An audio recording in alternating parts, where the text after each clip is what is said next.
உபன்யாசத்தின் தலைப்பு உத்தவ கீதை. நாம் அப்படியே திருவல்லிக்கேணியிலிருந்து மானசீகமாக புறப்பட்டு துவாரகையை அடைகிறோம். கண்ணபிரான் 125 திருநக்ஷத்திரம் இந்த பூமியில் வாழ்ந்து நிறைவு செய்த தருணம். இனி துவாரகையை கடல் மூழ்கப் போகிறது. யாதவர்கள் எதுகுலம் அத்தனை பேரும் புறப்பட போகிறார்கள். கண்ணபிரானும் தன் அவதாரத்தை நிறைவு செய்ய போகிறான். இந்த தருணத்துல கிருஷ்ணனுக்கு நெருக்கமான நண்பர் உத்தவர், அவர் கிருஷ்ணனுடைய திருவடிகளை அடிபணிகிறார். பாகவத புராணத்துல 11வது ஸ்கந்தத்துல 6வது அத்தியாயத்துல 43வது ஸ்லோகம். உத்தவர் கிருஷ்ணன்ட்ட கேட்கிறார், என்ன கிருஷ்ணா, புறப்படுறதுன்னு முடிவெடுத்துட்டியா? எங்களெல்லாம் விட்டுட்டு போறதுன்னு நீ முடிவெடுத்துட்டியாடா? நீ இல்லாத பூமியில் எங்களால் எப்படி இருக்க முடியும்? 125 வருஷங்கள் எங்களோடு ஆனந்தமாக இருந்தாய், புறப்பட போறியா? கேட்கிறார் உத்தவர். நாகம் தவாங்கிரி கமலம் க்ஷணார்த்தம் அபி கேசவா தியக்தும் சமுத்சகே நாதா ஸ்வதாம நயமாமபி. அரை நொடி கூட உன்னை பிரிந்து என்னால் இருக்க முடியாது கிருஷ்ணா. உத்தவர் சொல்றார், நாம எல்லாரும் சொல்லக்கூடிய வார்த்தை தான், கிருஷ்ணா உன் திருவடி வாரத்தை பிரிந்து ஒரு நொடி இல்லடா, அரை நொடி கூட எங்களால இருக்க முடியாது. அப்படி இருக்க நீ பாட்டுக்கு புறப்பட்டு போறேங்கிற, ஒண்ணு எங்களோட இரு, இல்ல போறதுன்னு முடிவு பண்ணிட்டா என்னையும் கூட அழிச்சுன்னு போயிடு. ஆனா என்னை இங்க விட்டுட்டு நீ மட்டும் புறப்பட்டு செல்வதானால் அது நியாயமா? உத்தவர் கிருஷ்ணன்ட்ட கேள்வி கேட்கிறார். ஷய்யா ஆசன அடன ஸ்தான ஸ்நான கிரீட அசனாதிஷு. நீ பள்ளி கொண்டிருக்கும் போது நாங்களும் கூடவே இருந்தோம். ஆசன அமர்ந்து இருக்கும் போது எங்களை உடன் வைத்திருந்தாய். அடன நடக்கும் போது கூடவே அழைத்து சென்றாய். ஸ்தான ஒரு இடத்தில் இருக்கும் போது எங்களையும் கூட தங்க வைத்தாய். ஸ்நான நீராடும் போது பின்தொடர்ந்து வந்தோம். கிரீடா விளையாடும் போது உன்னோடு விளையாடினோம். அசனாதிஷு சாப்பிடும் போது கூட உன் பக்கத்திலேயே உட்காந்து சாப்பிட்டோம். கிருஷ்ணா இன்னைக்கும் எங்களுக்கு ஸ்நானம் பண்ணணும்னா கிருஷ்ணன் முதல்ல இறங்கி நீராடுவான், அவன் பின்னாடியே போய் நீராடுவோமே, அந்த நினைவு தாண்டா எங்க மனசுல வரும். படுத்துன்னு தூங்குறோமா, கிருஷ்ணன் பள்ளி கொள்வான், கொஞ்ச நேரம் அவனுக்கு காலை பிடிச்சு விடுவோம், அப்புறம் அவன் திருவடி வாரத்திலேயே படுத்துப்போமே, அந்த ஞாபகம் தாண்டா வரும். உட்காடுறோமா, கிருஷ்ணன் சிம்மாசனத்தில் அமர்ந்து இருப்பான், அவன் திருவடிக்கு கீழே உட்காருவோம், அதனால தோணும். எங்கேயாவது பயணித்தாலும் கண்ணன் புறப்பட்டு செல்வான், அவன் பல்லக்கில் எழுந்தருள்வான், அதை சுமந்து கொண்டு நாம போவோம், அந்த ஞாபகம் தானடா வரும். இப்ப நீ பிரிந்து போக போறேன்னு அனாயாசமா ஒரு வார்த்தை சொல்லிட்டியே, எங்க மனசு எவ்வளவு வேதனைப்படும் தெரியுமா? துவயோபபுக்த ஸ்ரக்கந்த வாசோலங்கார சர்ச்சிதாக உச்சிஷ்ட போஜினோ தாசாக தவ மாயாம் ஜரேமகி. நாங்கள்லாம் உன்னுடைய தாசர்கள். நாங்க என்ன பண்ணுவோம் தெரியுமா? துவயா உபபுக்த ஸ்ரக்கந்த வாசகா. நீ உடுத்து களைந்த நீ பீதக வாடை உடுத்து, அப்படியே அந்த பாசுரம்.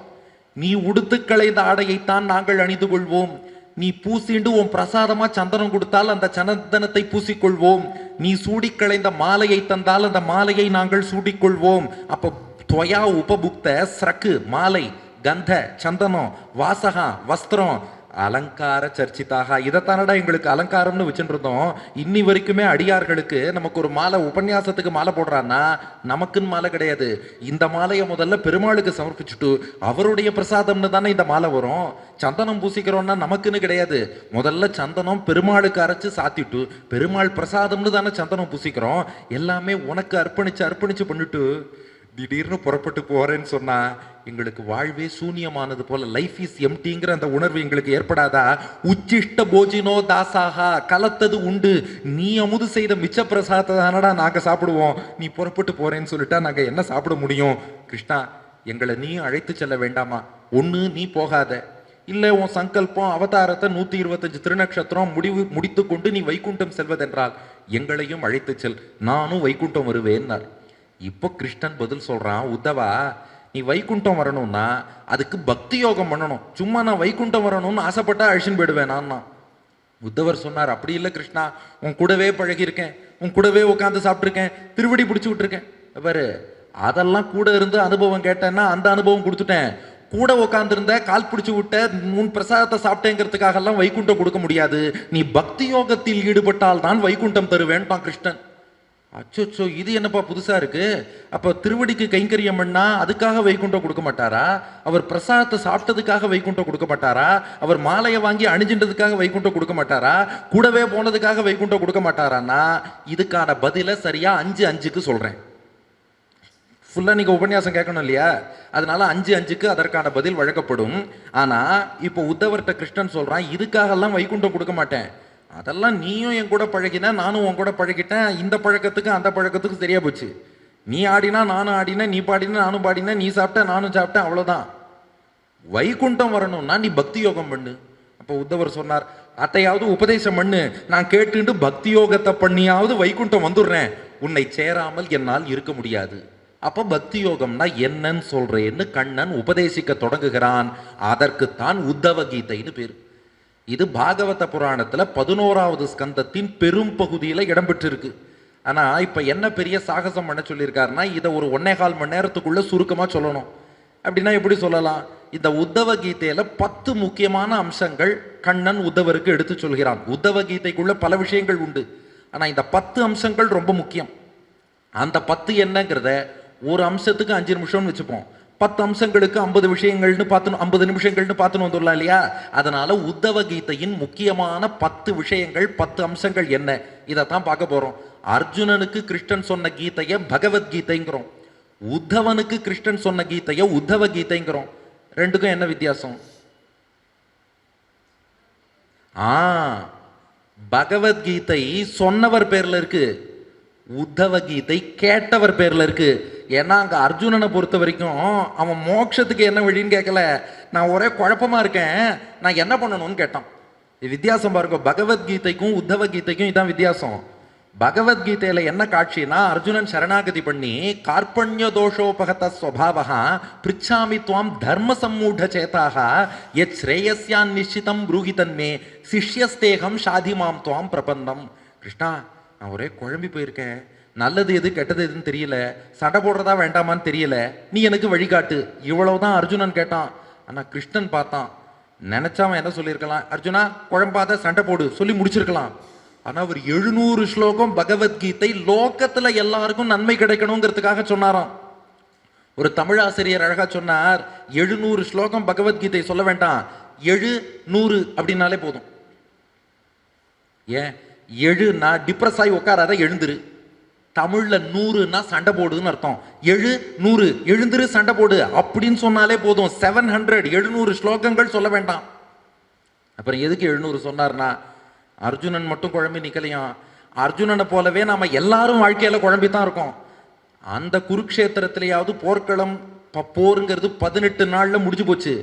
நம்ம மனசு இருக்கே, இதுவும் கிட்டத்தட்ட குருக்ஷேத்திரம் மாதிரி தான். இதுல மனப்போராட்டம் இருக்கே, 18 நாள் இல்லை, 18 வருஷம் இல்லை, எவ்வளவு காலம் ஆனாலும் மனப்போராட்டம் நடந்துட்டே இருக்கு. மனசும் ஒரு குருக்ஷேத்திரம் மாதிரி. 7 அக்ஷௌகிணி பாண்டவ சேனை அங்க மனசுல, அதுதான் நம்முடைய நல்லெண்ணங்கள். 11 அக்ஷௌகிணி கௌரவ சேனை தீய எண்ணங்கள். அங்கேயும் சரி இங்கேயும் சரி நல்லதை விட கெட்டதுதான் அதிகமா இருக்கு. பாண்டவ சேனையோட கௌரவ சேனை பெருசு, இங்கேயும் நல்லெண்ணங்களை விட தீய எண்ணங்கள் பெருசா இருக்கு. இது பரவாயில்ல, நாம தான் அர்ஜுனன். இந்த ரெண்டுக்கு நடுவில் மாட்டின் சிக்கின்னு இருக்கானே ஜீவாத்மா, நாம தான் அர்ஜுனன். அவன் பாண்டவ சேனை கௌரவ சேனைக்கு நடுவில் மாட்டின்ட்டான், நாம நல்லெண்ணம் கெட்டெண்ணத்துக்கு நடுவில் மாட்டின்ட்டோம். என்ன பண்றதுன்னு தெரியல. அர்ஜுனன் கிருஷ்ணன்ட்ட சரணாகதி பண்ணான், நாமும் கிருஷ்ணன்ட்ட சரணாகதி பண்றோம். அப்போ அர்ஜுனன் ஒருத்தனுக்கு மட்டும் பதில் சொல்லணும்னா 700 எழுந்துரு சண்டை போடு சொல்லி முடிச்சிருக்கலாம். ஆனால் இப்போ எல்லாருமே குழம்பி இருக்கோம் இல்லையோ, எல்லாருக்கும் சொல்யூஷன் கொடுக்கணும்னா பகவத்கீதை உபதேசித்தால் தான் முடியுங்கிறதுனால சொன்னாராம். அதனால தான் அர்ஜுனனுக்கு தேரோட்டிய பெருமாளை என்னன்னு சொல்கிறோம், பார்த்த சாரதிங்கிறோம். அர்ஜுனனுக்கு எவ்வளோ பேர் இருக்கு, விஜய சாரதின்னு சொல்லலாம் இல்லையா, அர்ஜுன சாரதின்னு சொல்லலாம் இல்லையா. ஆனால் எதுக்கு இவனை பார்த்த சாரதி பார்த்த சாரதின்னு மட்டும் சொல்கிறோம்னா, எங்கள் ஆச்சாரியன் சுவையா சாதிப்பார், அர்ஜுனன் கலங்கி நின்ற போது இவர் அர்ஜுனனை மட்டும் பார்த்த சாரதி இல்ல, அர்ஜுனனை போலவே கலங்கி இருக்க நம் எல்லோரையுமே பார்த்த சாரதி. அதனாலதான் எல்லாரையும் பார்த்து பகவத்கீதையை உபதேசித்தார். நம்ம எல்லாம் அன்றே பார்த்த சாரதி, கடாட்சித்த சாரதி, அதனால பார்த்த சாரதி. அப்ப அங்க கேள்வியில சுவாரஸ்யம் இல்ல, பதில் சொன்ன கிருஷ்ணன்ட்டு தான் சுவாரஸ்யம். அவன் சண்டை போடட்டுமா வேண்டாமான்னு தான் கேட்டான், இவன் கருணையால எல்லாம் சொன்னான். அதனால கேட்டவர் பேரை வைக்காம சொன்னவர் பேர்ல பகவத்கீதை, பகவான் சொன்ன கீதை.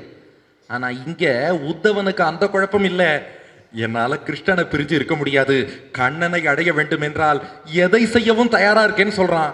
அப்போ இங்க கிருஷ்ணனை விட அந்த பக்தன் ஒருபடி மேல இருக்கான். அதனால உபதேசம் வாங்கின பக்தன் பேர்ல உள்ள கீதை இந்த உத்தவ கீதை. அதுதான் உத்தவ கீதைக்கான சிறப்பு. இன்னொன்னு, பகவத்கீதையை விட உத்தவ கீதை ரொம்பவே பெருசு.